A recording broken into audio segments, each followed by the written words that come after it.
What the haters talking about?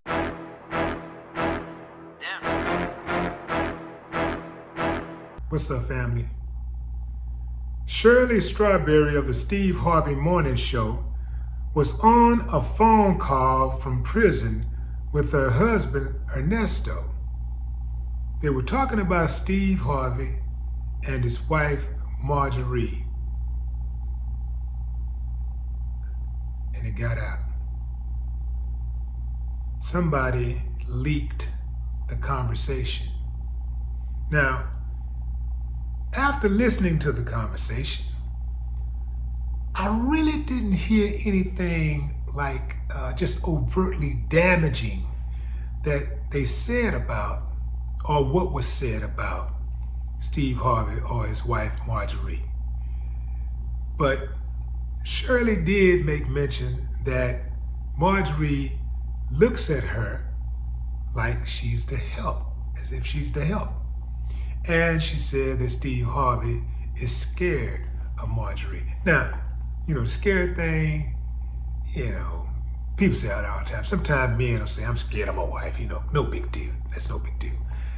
But that part about Marjorie looking at her like she's the help, I don't know if she's going to be able to overcome that. You see, Marjorie has to be happy.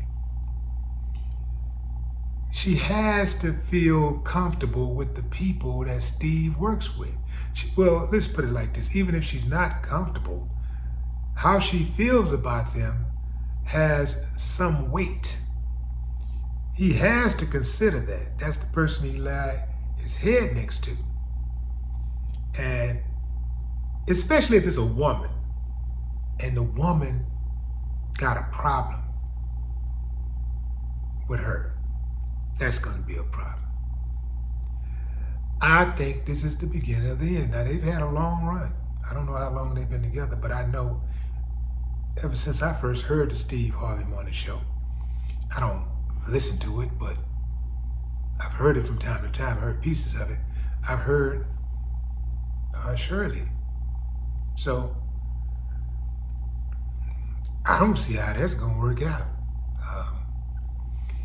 The trip part about it is what Shirley Strawberry said about Steve and Marjorie had more to do with her admiring their lifestyle than hating on them. The husband asked her direct, well, does she look old? And she said, no, not on her pictures. It's like she could have dogged out right then. She didn't. She could have took that opportunity to stomp on her. She didn't.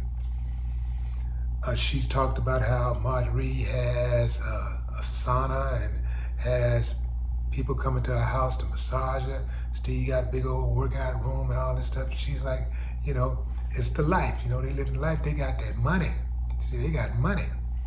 So she talked about how it's inspiring to go over to the house. So the trip part about it is all of us have people in our lives who have said things about us. I'm talking about people that love us, people that rock with us, have said things about us that's not particularly damaging, right? But it's just strange to hear people talk about you when you're not around if they're not saying something really affirmative about you, like something real cool about you, right? If they're not like singing your praises, anything that remotely questions your character or, your faults. For example, she said that, or shortcomings. She said that Steve be out of breath just walking up the stairs. He got out of breath just walking up the stairs, and she said she can do it without being tired. She was surprised because he has all that workout equipment and all that kind of stuff that, he was tired. A sensitive person could hear that and be like, oh, so that's how you feel about me, huh? You be around me every day. Why you didn't tell me? Why you didn't say anything? Now, here's the thing, fam. Pay close attention because, like Wallow and Gilly, I'm about to give you $1 million worth of game. Anytime you're on that phone, especially talking to someone from prison, or if you find yourself under the unfortunate circumstances of being in prison, remember, anything you say can and will be used against you in the court of public opinion. If you're not willing to say it on a stage